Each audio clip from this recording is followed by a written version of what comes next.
Hey everyone, I'm Jake from Jake M Media, and today we're talking about the Canon SL3 and whether or not you should buy it. Now, I don't own the SL3, but I do have the SL2 right here, which is the previous iteration. I know the SL3 is a great camera, just like the SL2, because they're basically the same. Almost every one of the specs of the SL2 and SL3 are identical, so I'm going to tell you at the end of the spec sheet the differences between the two. Starting off, we have the image sensor, and the SL3 has a 24.1 megapixel APS-C CMOS sensor, which is powered by a Digic 8 processor. The SL2 has the Digic 7 processor, and the SL3 has the Digic 8, so the SL3 is going to be slightly better at processing images. Moving on, we have the ISO range, and the SL3 goes exactly where the SL2 can go, which is 100 up to 25,600, expandable up to 51,200. And I'm assuming you probably don't want to go over 1600 ISO with the SL3, just like with the SL2. After that, we have frames per second, and the SL3 can do 5 frames per second in single shot AF and in AI servo AF. And once again, just like the SL2, it drops down to 2.5 frames per second in silent shooting. Moving on, we have the lens mount, and the SL3 has an EFS mount, so you can put on EF and EFS lenses, whether it's from Canon or any third-party lens manufacturer. Next, we have autofocus points. The SL3 has 9 autofocus points. The center one is cross type, and the other 8 are vertical and horizontal line sensitive. Moving on, we have focus modes, and the SL3 has 4, which are single shot AF, predictive AI servo AF, AI focus, which switches between single shot and predictive AI servo, and the last one is manual focus. After that, we have card slots. The SL3 has one UHS 1 card slot, but it's also compatible with something called iFi cards. I explained iFi cards very briefly in my last video, but they allow you to wirelessly and automatically upload your photos to your computer or phone.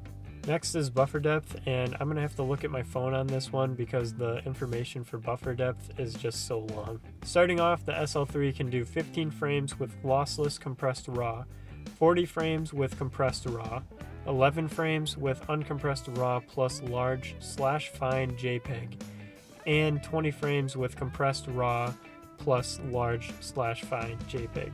So overall, the buffer depth on the SL3 is good in my opinion, considering the size and price.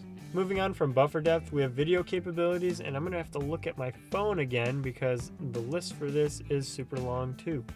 The SL3 can do 4K at 24 frames per second in IPB standard, 1920 by 1080 at 60 frames per second in IPB standard, 30 frames per second in IPB standard and IPB light, 1280 by 720 at 60 frames per second in IPB standard. It has a 4K time-lapse movie function at 30 frames per second in all-I format. And finally, it has 1920 by 1080 in a time-lapse movie function at 30 frames per second with all-I format. That's a long list with a lot of features, and I'm sure just like the SL2, it's great at shooting video. After that, we have stabilization, and the SL3 doesn't have any in-body stabilization, so all your stabilization is going to be done within the lens that you have. And then we got a quick spec, EVF or OVF, and the SL3 has an OVF, so everything you see through the viewfinder is going to be just like what you see in real life. Next, we got the LCD monitor, and it's the same one that's on the SL2, which is the 3-inch 1.04 million dot vari-angle touchscreen.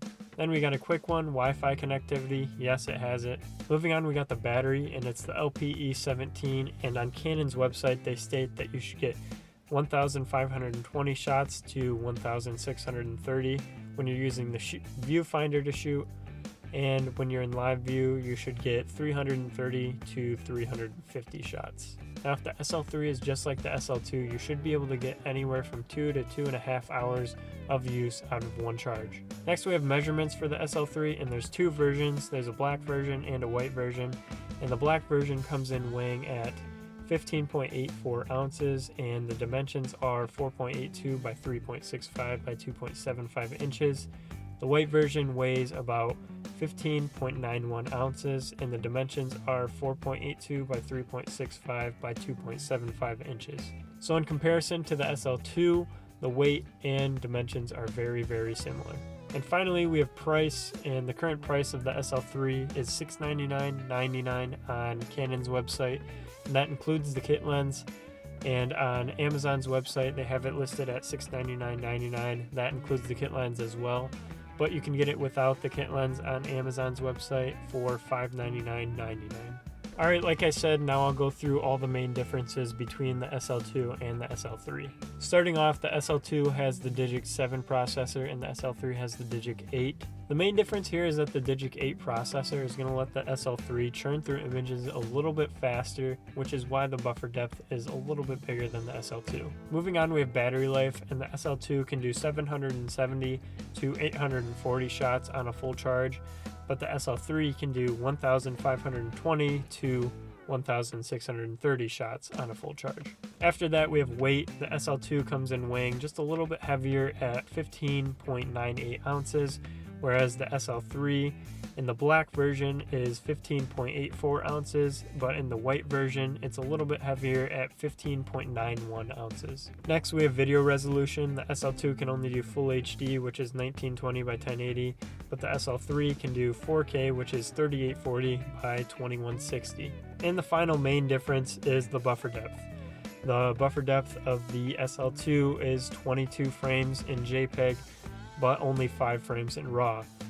The SL3, on the other hand, can do 15 frames with lossless compressed RAW, 40 frames with compressed RAW, 11 frames with uncompressed RAW plus JPEG, and then 20 frames with compressed RAW plus JPEG.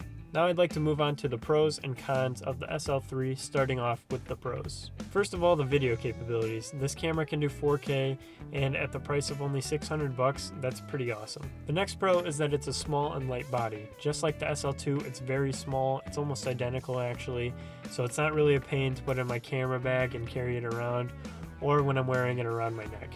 After that is the next pro, which is decent ISO, and I'm assuming that the ISO in the SL3 is just going to be a little bit better than the SL2 because of that Digic 8 processor. And the final pro is dual pixel autofocus. In my opinion, this is one of the best autofocusing systems out there for DSLR cameras, so for them to add it into the SL3 makes it that much better. Now onto the cons. Starting off, this thing can only do 5 frames per second, just like the SL2. It's super slow, and it's not really made for photo shooting. The second con is the autofocus points, and just like the SL2, the SL3 only has 9 autofocus points. Honestly, I thought they were going to put more autofocus points into this camera. And the final con is that the buffer depth is still just okay. Yeah, it went from 5 frames in the SL2 to 15 frames in the SL3, but I think it still could be a little bit larger. So in conclusion, both cameras are solid, but in my opinion, the SL3 is the better buy right now because it offers better features and it's cheaper. So if you'd like to check out the Canon SL3 or the Canon SL2, I'm going to link them both down below. I'll put both the Amazon and Canon links down there. And that's going to wrap up the video. If you enjoyed watching and want to see more, subscribe by clicking right here. Thanks for watching, and always remember to capture great moments.